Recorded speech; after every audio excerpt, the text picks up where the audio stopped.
स्वामी जी ये बताइए, साहित्य आज तक के मंच पे हम चूंकि बैठे हैं, कभी आप लिखते हैं कुछ? अरे मैं बहुत जोरदार लिखता हूँ। कुछ सुनाइए। अच्छा दर्शन, मैं दरअसल बोल करके ठोकता हूँ ज़्यादा। तो कविताएं मैंने कम लिखी हैं, वो आचार्य बालकृष्ण जी लिखते हैं हमारे। मैं भजन तो अच्छे से गाता हूँ। तो आज मुझे लगता है क्योंकि साहित्य आज तक के मंच पर है, हम सब स्वामी रामदेव से भजन सुने आज। भजन देखिए, भगवान भी साथ में, देखिए बादल लग गए हैं, ठंडी हवा शुरू हो गई है चिलचिलाती धूप के बाद। तो भजन तो यहीं के हिसाब से ही सुना देते। तो देखो, अमृत है हरि नाम जगत में, अमृत है हरि नाम जगत में, इसे छोड़ विषय विष पीना क्या, हरि नाम नहीं तो जीना क्या, हरि नाम नहीं तो जीना क्या। अमृत है हरि नाम जगत में, इसे छोड़ विषय विष पीना क्या, हरि नाम नहीं तो जीना क्या, हरि नाम नहीं तो जीना क्या। तीर्थ है हरि नाम हमारा, तीर्थ है हरि नाम हमारा, फिर क्यों फिरता मारा मारा। तीर्थ है हरि नाम हमारा, फिर क्यों फिरता मारा मारा। अंत समय हरि नाम न आए, अंत समय हरि नाम न गाए, फिर काशी और मदीना क्या, हरि नाम नहीं तो जीना क्या, हरि नाम नहीं तो जीना क्या। अमृत है हरि नाम जगत में, इसे छोड़ विषय विष पीना क्या, हरि नाम नहीं तो जीना क्या, हरि नाम नहीं तो जीना क्या।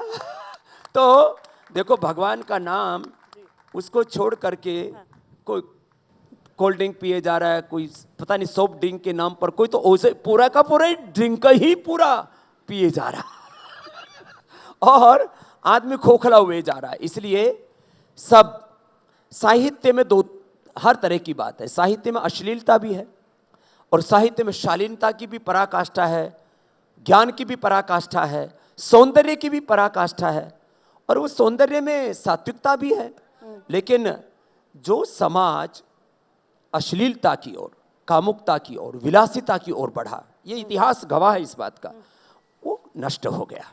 पर क्या इसलिए एक बात मैं बस कहूंगा श्वेता जी, इस संदर्भ में कोई व्यक्ति आता है, कोई साहित्य के नाम पर, कोई क्रिएशन के नाम पर, किसी फिल्म के नाम पर, आजकल बहुत सारी मूवीज़ बनती हैं, बहुत सारे अलग अलग प्रकार के, और क्या क्या नोट फिल्में, हमें तो उनका पता भी नहीं क्या क्या होता है, हमने देखी भी नहीं कभी, लेकिन सुना है लोगों से, और वो हमारी उत्तेजनाओं को, वासनाओं को जगा जाते हैं, और वो फिर कोई भी 3, 5, 7 साल की बेटी दुराचारियों और व्यभिचारियों की हवस का शिकार हो जाती है।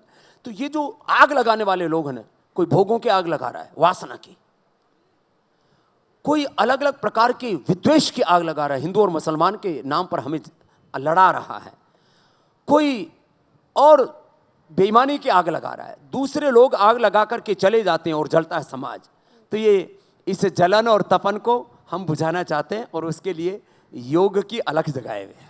लोगों को थोड़ा सा कंफ्यूजन हो जाएगा स्वामी जी, कि आप कह रहे हैं कि जो हिंदू मुसलमान को लड़ाता है, और ऐसा लगेगा कि, ऐसा मुझे लगा कि जब हिंदू राष्ट्र और सनातन राष्ट्र की बात आप कर रहे थे, तो उसमें से एक समुदाय का नाम आपने नहीं लिया था।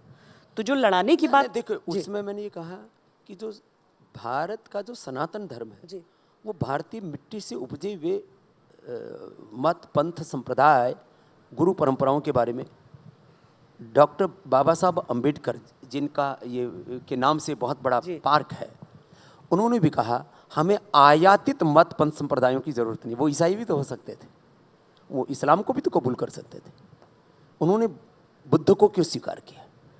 तो मुझे इस्लाम से आपत्ति नहीं है, मुझे ईसाइयत से आपत्ति नहीं, और उसमें भी शाश्वत मूल्य हैं, उनमें भी सनातन मूल्य हैं, लेकिन आंशिक तौर पर है। तो भारत और भारतीयता के परिप्रेक्ष्य में जब हम बात करेंगे, और मैं तो कहता हूं, जैसे मैं कह रहा हूं कि हिंदू भी सनातनी है, जैन बौद्ध सिख सब सनातनी है, ऐसे हमारे मुसलमान भाई भी आकर के बोले कि हम भी सनातनी हैं, ईसाई बोले हम भी सनातनी, हमें तो खुशी होगी। लेकिन वहां पर भी जो श्रेष्ठ मूल्य है वो सनातन मूल्य ही है, क्योंकि ये जो बात है ये आदर्शों और परंपराओं की है, ये बात सार्वभौमिक और वैज्ञानिक यूनिवर्सल जो ट्रुथ्स है उनकी है। जो इटर्नल है वही तो शाश्वत, अंग्रेजी में भी शाश्वत को इटर्नल ही कहा जाता है। जी, पर स्वामी जी आज जो टकराव है, आज जो टकराव चल रहा है वो किसी दो समुदाय में नहीं, एक ही समुदाय के अंदर से दो तरह की आवाज़ें उठ जाती हैं। एक तरफ बागेश्वर धाम के सबसे पॉपुलर आजकल जिन्हें बाबा कहा जाता है, धीरेन्द्र कृष्ण शास्त्री, जो आपको बहुत मानते भी हैं, वो हिंदू राष्ट्र को लेकर एकदम अपने कट्टर विचार सामने रखते हैं। और दूसरा, यही उत्तर प्रदेश से ही रामचरितमानस के खिलाफ जो आवाज़ उठी वो एक हिंदू की तरफ से उठाई गई थी, चर्चा की प्रतिबंधित कर दो, पन्ने फाड़ दो, उस तरह की चीज़ें। अच्छा, एक बात मैं और कहता हूँ, मैंने तो ये स्वीकार किया है आज तक के इस सबसे बड़े मंच से कि हमारे यहाँ प्रक्षेप हुआ है, उसके सामाजिक आर्थिक राजनीतिक कारण रहे, कुछ को प्रलोभन दे करके, कुछ की जो है गर्दन पर तलवार रख करके, और एक पूरी षड्यंत्र के तहत कुछ हमारे यहाँ प्रक्षेप हुए, हम तो मानते हैं, उनको स्वीकार करते हैं। क्या इस्लाम के अंदर जितने भी उनकी कुरान में आयतें हैं, क्या वो 100% सही है? मूल कुरान को छोड़ दीजिए आप, उनमें जो हदीसों के नाम पर खलीफाओं ने जो उसके अंदर मिलावट कर रखी है, कोई आकर के किसी जैसे मैंने स्वीकार किया कि हमारे यहाँ मिलावट हुई है, मैं मानता हूं, ऐसे ही ईसाइयों में जो बाइबल के अंदर जो मिलावटें हुई हैं, उसमें जो गपोड़े लिखे हुए बहुत सारे, क्या कोई आकर के मन से ऐसे स्वीकार कर सकता है? महर्षि दयानंद ने साहस किया था। मैं चाहता हूं कोई सत्यार प्रकाश पढ़ करके दिखे। पहले उन्होंने अपने यहां पर जो कुरूतियां थी, ढोंग आडंबर पाखंड अंधविश्वास था, उसका कि उन्होंने जड़ें उखाड़ी, और फिर उन्होंने सबको भी कहा अपने अपने मत पंथ संप्रदायों को, अपने अपने धर्म ग्रंथों को देखो, और वहां पर जो कुरूतियां हैं उनको दूर करने के लिए साहस करो। तो ये तो मैं आह्वान कर रहा हूं, मुझे लगता है कहीं ना कहीं से कभी ना कभी तो कोई आवाज उठेगी और ये धर्म का शुद्धिकरण होगा।